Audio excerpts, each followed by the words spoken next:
धनु राशि वाले मेरे मित्रों, आप सभी का आज के ज्योतिष के इस बेहद ही खास कार्यक्रम में बहुत बहुत स्वागत है। हृदय से अभिनंदन है।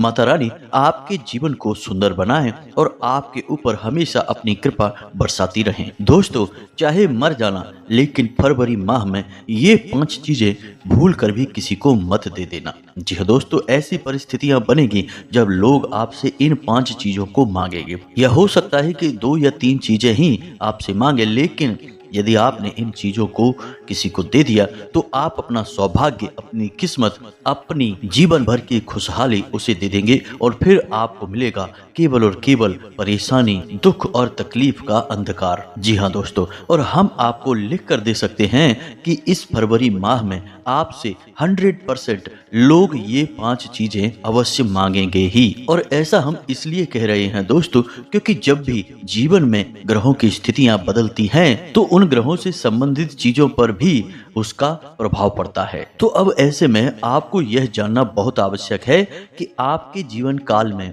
इस समय कौन सी ग्रह स्थिति बन रही है, ग्रहों की चाल किस प्रकार बदल रही है और किन चीजों को आपको संभाल कर अपने पास रखना है, किसी को भी नहीं देना है। जाने अनजाने में ही सही, लेकिन आप ऐसी भूल कर तो देते हैं जिसके लिए आपको पता भी नहीं चलता और फिर जीवन में कष्ट जुड़ते चले जाते हैं। आपकी हर एक मेहनत का आपको फल मिलना बंद हो जाता है या फिर ना के बराबर ही फल प्राप्त होता है।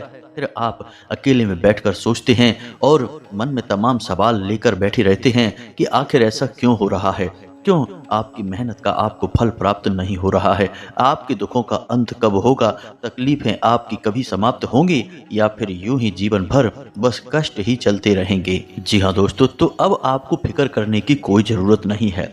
समय की मांग है और ग्रहों की बदलती चाल है, तो हमने सोचा कि आपके लिए यह महत्वपूर्ण वीडियो बना दिया जाए ताकि आप पहले से ही सतर्क हो जाएं और जीवन में आ रही परिस्थितियों को खुद ही नियंत्रण कर पाएं, अपने जीवन को अपने हाथों से बदल पाएं। कहा जाता है कि इंसान अपने भाग्य का निर्माण खुद करता है, लेकिन दोस्तों यहाँ पर हम एक सुधार करना चाहेंगे कि ऐसा इंसान जो ज्ञानवान है, जो होशियार है, सतर्क है, केवल वही इंसान अपने भाग्य का निर्माण स्वयं करता है। अन्यथा जो मूर्ख है, अनभिज्ञ है, वह तो केवल जीवन भर धक्के खाता रहता है, परेशानियां सहता रहता है। खैर चलिए दोस्तों, आपको बताते हैं इन 5 चीजों के बारे में। इन्हें आपको भूले से भी किसी को नहीं देना है, चाहे परिस्थिति कैसी ही विकट आपके सामने क्यों ना बने। तो ऐसे में इस महत्वपूर्ण वीडियो को प्रारंभ करें इससे पहले आपसे एक निवेदन है कि माता रानी को याद करें और सच्चे भाव के साथ कमेंट बॉक्स में जय मां भद्रकाली कृपा करो अवश्य लिखें। एक बार नहीं, 3 बार लिखें। दोस्तों, माता रानी की सेवा जितनी अधिक हो सके करनी चाहिए, क्योंकि जीवन, संसार, यह ब्रह्मांड सब माता की कृपा और आशीर्वाद से ही चल रहा है। इसी के साथ साथ दोस्तों, आप अपना नाम और स्थान भी कमेंट बॉक्स में लिखकर अवश्य भेजें। इसी के बाद अब हम अपने अगले वीडियो में आपको एक विशेष विधि बताएंगे जिसे आप स्वयं अपने घर पर करें और माता रानी स्वयं आपके घर में प्रकट हो जाएंगे, यानी स्थापित हो जाएंगे और आपके जीवन पर नजर रखेंगे और आपको आशीर्वाद देंगे। जी हाँ दोस्तों, तो चलिए आज के इस महत्वपूर्ण वीडियो को प्रारंभ करते हैं। दोस्तों, संसार में यदि हम जीते हैं, काम करते हैं, तो लेन देन तो करना पड़ता ही है और यह बात भी सत्य है कि बिना लेन देन किए इस संसार में काम चलते भी नहीं है। अब फिर चाहे वह लेन देन किसी भी प्रकार का क्यों ना हो, हमें करना ही पड़ता है। कभी हम अपने परिवार में, कभी हम अपने अड़ोस पड़ोस में, दोस्त यारों के साथ में किसी न किसी प्रकार की चीजों का, रुपए पैसे का लेन देन करते ही रहते हैं। लेकिन दोस्तों, हम आपको बता दें कि हमारी वैदिक संस्कृति में और ज्योतिष शास्त्र में भी कुछ चीजों के लेन देन को पूरी तरह से निषेध माना गया है। इन चीजों का लेन देन भूल कर भी नहीं करना चाहिए। अब सबसे महत्वपूर्ण बात यहाँ पर यह है कि जो भी ग्रह आपके जीवन में शुभ फल दे रहे हैं, उन ग्रहों से संबंधित चीजों का कभी भी लेन देन नहीं किया जाता है। दान देना एक अलग चीज है। अगर हम उन ग्रहों से जुड़ी हुई चीजों का दान करते हैं तो उन ग्रहों की शक्ति और बढ़ जाती है। लेकिन बस यूं ही केवल अपनी मित्रता या अपना रिश्ता निभाने के लिए हम उन ग्रहों से संबंधित चीजों का लेन देन कर देंगे तो निश्चित तौर पर उन ग्रहों की ऊर्जा कमजोर पड़ जाती है। इसी के साथ साथ दोस्तों हमें जीवन में धीमे धीमे हानियां होना प्रारंभ हो जाती हैं।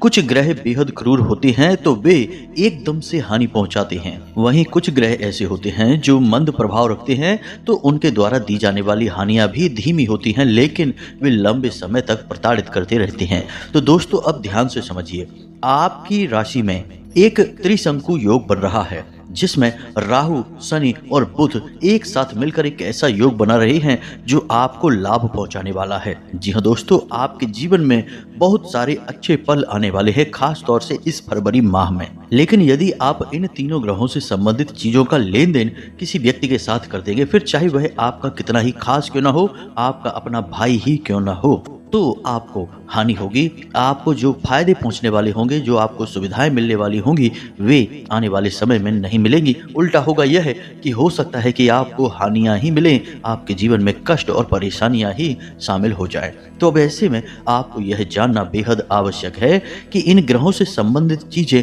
कौन सी हैं और किन चीजों को आपको परहेज करना है। यदि कोई मांगे तो आपको उसे टाल देना है, किसी भी कीमत में देना नहीं है। तो अब ध्यान से समझिए, हम सबसे पहले सबसे खतरनाक और अचानक से मिलने वाले लाभ और हानि के बारे में बात करेंगे। उस ग्रह के बारे में बात करेंगे, उस ग्रह का नाम है राहु।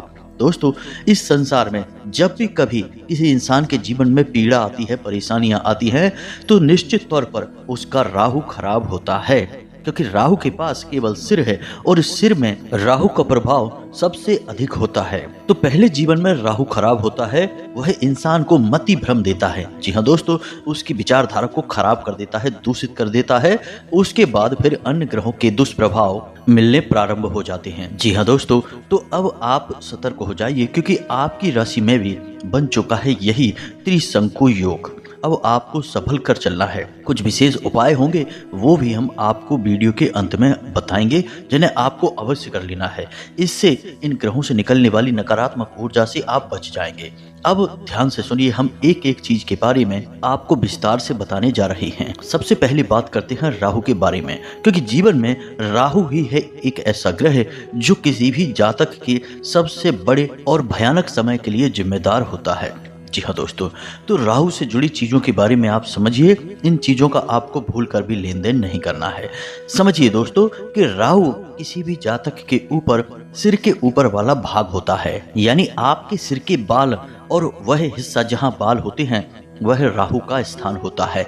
अब आपको अपने उसी स्थान से जुड़ी हुई चीजें किसी को भी प्रयोग के लिए भी नहीं देनी है, जैसे शैम्पू है, कंघी है, टोपी है, पगड़ी है। इसी के साथ साथ दोस्तों उंगलियों में पहने जाने वाले और हाथ में पहने जाने वाले कड़े और घड़ी। जी हाँ दोस्तों, आपको अपनी घड़ी भूल कर भी किसी को नहीं देनी है, ना ही किसी और की घड़ी आपको पहननी है। इससे भयंकर राहु दोष उत्पन्न हो जाता है। इसी के साथ साथ दोस्तों, आप यदि अपने हाथ में कोई ब्रेसलेट, कोई चूड़ा या उंगलियों में किसी भी प्रकार की किसी अन्य धातु की, सोने के अलावा किसी अन्य धातु की अंगूठी वगैरह पहनते हैं, तो उसका भी लेन देन आपको भूल कर भी नहीं करना है। जी हाँ दोस्तों, अब इसी के साथ साथ कुछ और भी चीजें हैं जो आपके घर में मौजूद हैं और उनका सीधा संबंध राहु से होता है, तो ध्यान से समझ लें। इन चीजों को भी आपको लेन देन में नहीं लेना है। तो सबसे पहले शीशा। जी हाँ दोस्तों, आपके घर में जो भी शीशा मौजूद है उसे आपको किसी को नहीं देना है। काले रंग की कोई भी चीज किसी को नहीं देना है। सरसों का तेल किसी को नहीं देना है। साथ ही साथ हाथी की कोई तस्वीर, कोई मूर्ति आपको किसी को नहीं देना है। साथ ही साथ दोस्तों बिजली का कोई भी सामान या फिर गर्म कपड़े, इनका भी आपको भूल कर भी लेन देन नहीं करना है। अब आपको हम राहु की ऊर्जा बढ़ाने वाला एक बहुत ही सरल और बहुत ही शक्तिशाली उपाय बता देते हैं, जो नित्य आप कर सकते हैं। इसमें कोई तकलीफ नहीं होगी। तो दोस्तों, जब आप सुबह सोकर जागते हैं तो ब्रश करते हैं, यानी अपने दांतों की जब सफाई करते हैं, तो आपका मुख खाली हो जाता है और स्वच्छ हो जाता है। उस समय आप अपने मुख में तुलसी की 2 पत्तियां रख लें। जी हाँ दोस्तों, अब आपको याद रखना है कि इन पत्तियों को आपको तुरंत चबा नहीं लेना है। इन्हें बस आपको अपने मुख में कुछ देर तक रखे रखना है, और थोड़ी देर जब आपके मुख में पत्तियां रखी रहेंगी और वे मुलायम हो जाएंगी, तो उन्हें आपको पानी के साथ निगल लेना है। दोस्तों याद रखना कि तुलसी की पत्तियों को दांतों से चबाना अशुभ माना जाता है। जी हाँ दोस्तों, बस आपको इतना सा उपाय करना है और आपके राहु से संबंधित जितने भी कष्ट होंगे वो कट जाएंगे। इसी के साथ साथ राहु के शुभ परिणाम आपको मिलने शुरू हो जाएंगे। अब बात करते हैं दोस्तों दूसरे ग्रह यानी कि बुध की। जी हाँ दोस्तों, आपको इन वस्तुओं के मामले में भी थोड़ी सी सावधानी बरतनी है।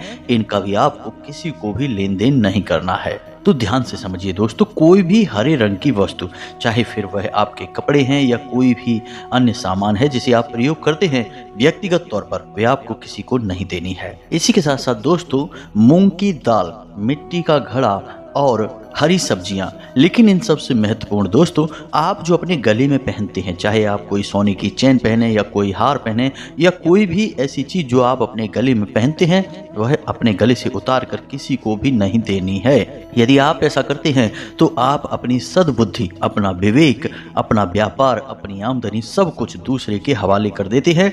फिर आपको कष्ट क्यों नहीं मिलेंगे, विचार करने वाली बात है दोस्तों। अब ध्यान से समझिए आपको क्या करना है। इन चीजों का लेन देन तो भूल कर भी नहीं करना है। अब समय जब आपको मिले तो बुधवार के दिन भगवान गणेश के मंदिर जाकर उन्हें मोदक का भोग लगाएंगे। साथ ही साथ हरी घास के छोटे छोटे गट्ठर यानी कि 5, 6, 7 किसी भी संख्या में तिनके लपेट कर अर्पित करेंगे। इससे भगवान गणेश बहुत प्रसन्न होते हैं। साथ ही साथ बुध की भी पूरी कृपा आपके ऊपर बनी रहती है। इसी के साथ साथ गाय को हरी घास खिला सकते हैं और मछलियों को दाना दे सकते हैं। जो भी आपको सुविधाजनक लगे वह एक कार्य आपको बुधवार के दिन अवश्य करना चाहिए। ज्यादा नहीं तो कम से कम महीने के एक बुधवार आपको यह उपाय अवश्य करना है। आप देखेंगे कि आपकी बुद्धि एक अलग ही विवेकशील राह पर चल निकलेगी। आपका व्यापार अच्छा चलेगा, आपकी आमदनी अच्छी रहेगी। साथ ही साथ दोस्तों आपके घर में सुख और शांति भी रहेगी। तो इन सब बातों का आपको विशेष ध्यान रखना होगा, तभी आपके जीवन में सुख और समृद्धि आएगी, आपके सपने पूरे होंगे। दोस्तों यकीन मानिए कि इन बातों को यदि आपने अपने जीवन में उतार लिया तो आपके जीवन की दशा और दिशा दोनों पूरी तरह से बदल जाएगी। हम इस बात की गारंटी देते हैं। अब हम बात करेंगे आपके जीवन पर सबसे अधिक प्रभाव रखने वाले, ना केवल इस महीने बल्कि पूरे वर्ष भर, इस एक ग्रह के बारे में। जी हाँ दोस्तों, और आप जानते हैं इस ग्रह का नाम है शनि। जी हाँ दोस्तों, तो आप ध्यान से समझिए, आपके शरीर का निचला हिस्सा यानी कमर से नीचे का हिस्सा शनि का भाग माना जाता है। खास तौर से आपका पंजा और उसके आसपास का हिस्सा यानी कि पिंडलियों के नीचे का भाग शनि के स्थान को सूचित करता है। तो अब ऐसे में आपको विशेष ध्यान देना है। कोई आपसे आपके जूते मांगे, चप्पल मांगे या कोई भी ऐसी वस्तु जो आप अपने पैरों में पहनते हैं, शरीर के निचले भाग पर पहनते हैं, आपका लोअर है, आपका पैंट है या कोई भी अन्य वस्तु, तो आपको उसे यह नहीं देना है।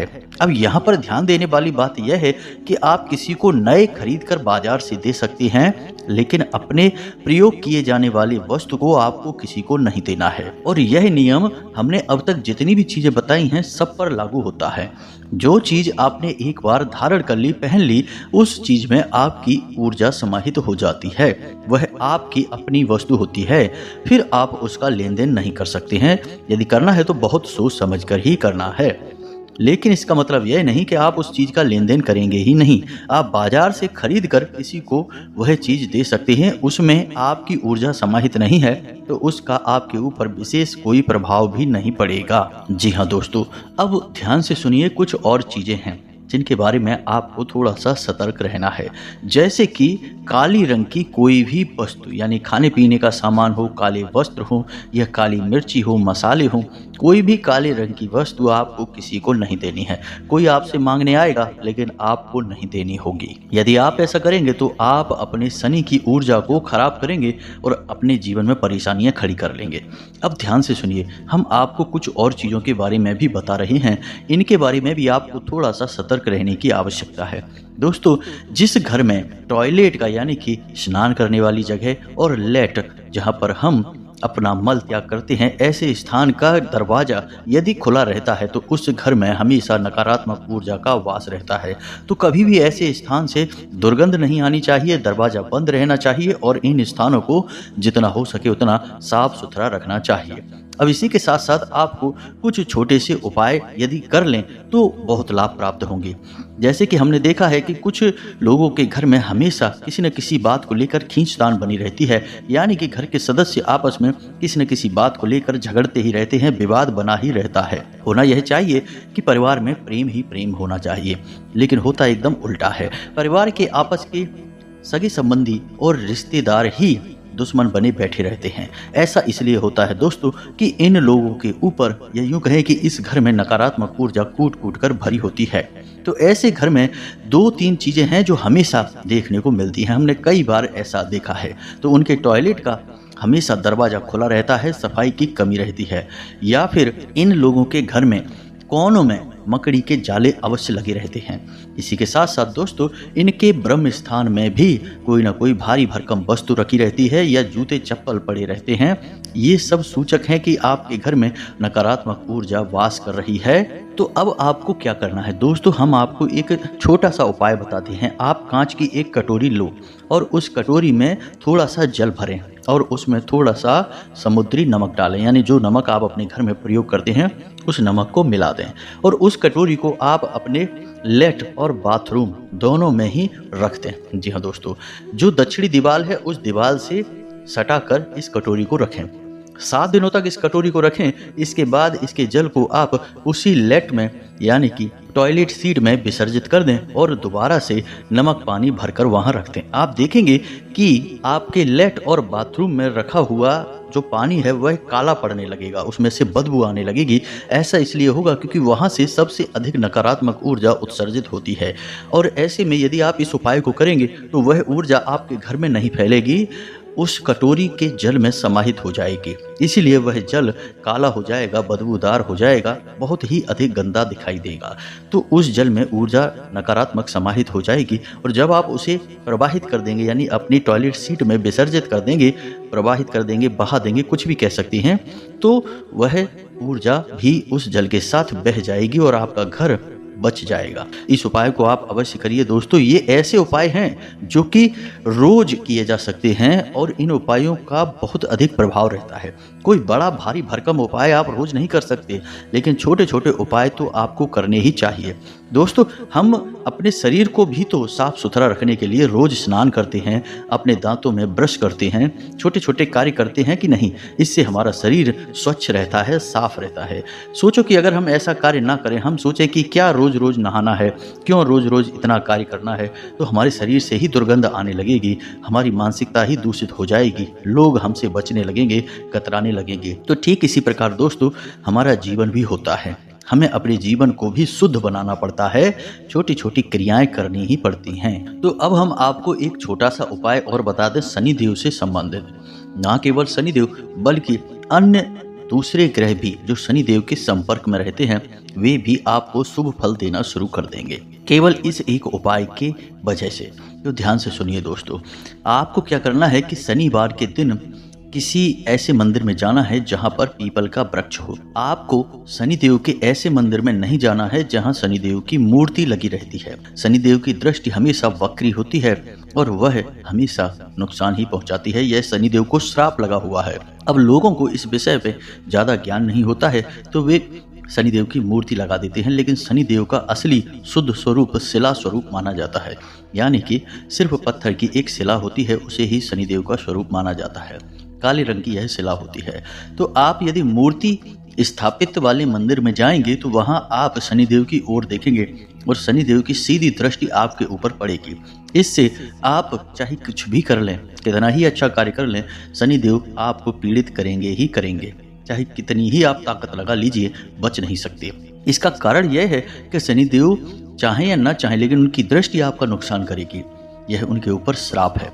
तो अब आपको क्या करना है कि आपको शनिदेव के किसी ऐसे मंदिर में जाना ही नहीं है जहां मूर्ति लगी है। अब यदि आपके आसपास कोई ऐसा मंदिर नहीं है तो आप हनुमान जी के मंदिर चले जाएं, भोले बाबा के मंदिर चले जाएं और वहां पर देखें कि पीपल का कोई वृक्ष लगा हो। अब यदि पीपल का वृक्ष किसी मंदिर में स्थापित है तो वह शनिदेव का स्थान माना जाता है। आप शनिदेव से संबंधित सारी क्रियाएं वहां कर सकते हैं। तो आपको क्या करना है, ध्यान से समझिए। शनिवार के दिन आपको जाना है और एक मिट्टी का बड़ा दीपक लेकर जाना है। उस मिट्टी के दीपक में आपको कुछ इस प्रकार से बातियां बनानी हैं, यानी कि लंबी बाती बनानी है। और उन बातियों को कुछ इस प्रकार से रखना है कि वह 4 मुख वाला दीपक बन जाएगा। चौमुखी दीपक कहा जाता है इसे। और इस दीपक को आपको सरसों के तेल से पूरा भर देना है।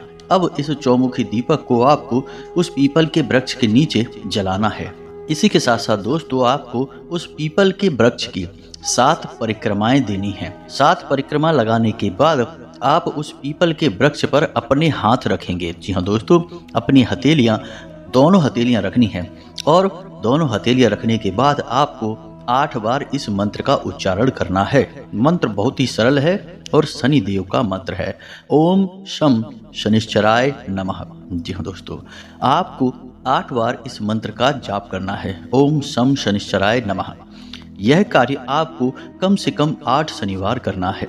आप यदि 8 शनिवार इस कार्य को करते हैं तो आपको पूरे महीने, पूरे वर्ष शनिदेव की कृपा प्राप्त होती रहेगी। आपको शनिदेव की ओर से कोई पीड़ा प्राप्त नहीं होगी। इसी के साथ साथ यदि आप चाहें तो काली उड़द की दाल 8 मुट्ठी काले रंग की पोटली में लपेटकर किसी शनिदेव के या हनुमान जी के या भगवान भोलेनाथ के मंदिर में दान कर सकते हैं। 8 शनिवार आपको यह कार्य भी करना होगा। जो भी आपको ठीक लगता है वह उपाय आप करें, लेकिन 8 शनिवार तक करने हैं। कुछ छोटी छोटी सी बातें और हैं जिनको आपको ध्यान में देना होगा दोस्तों, जैसे कि जूते चप्पल आपको हमेशा जोड़ी में ही रखने चाहिए। किसी के भी आपके घर में जूते चप्पल हों, उन्हें जोड़ी में ही रखें। ऐसा नहीं कि एक जूता इधर है तो दूसरा जूता कहीं और पड़ा है। जूते चप्पल को कभी उल्टा भी नहीं रखना चाहिए, इनका भी संबंध शनि देव से होता है। इस प्रकार शनि की दशा खराब होती है। इसी के साथ साथ दोस्तों, आपके घर की जो झाड़ू है उसे कभी खड़े करके नहीं रखना चाहिए, हमेशा उसे लिटाकर और लोगों की नजरों से दूर रखना चाहिए। बस इन छोटी छोटी बातों का आप ख्याल रखिए और आप देखेंगे कि आपके जीवन में धीरे धीरे सकारात्मक बदलाव होने शुरू हो चुके हैं। अब हमने जो आपको जानकारी दी है, इस जानकारी को आप प्रयोग करें। सारी बातें हमने आपको सरल सरल ही बताई हैं, समझाई हैं। फिर भी यदि कोई आपके मन में प्रश्न उठता है तो आप कमेंट करके पूछें, हम आपके प्रश्नों के जवाब देने की पूरी कोशिश करेंगे।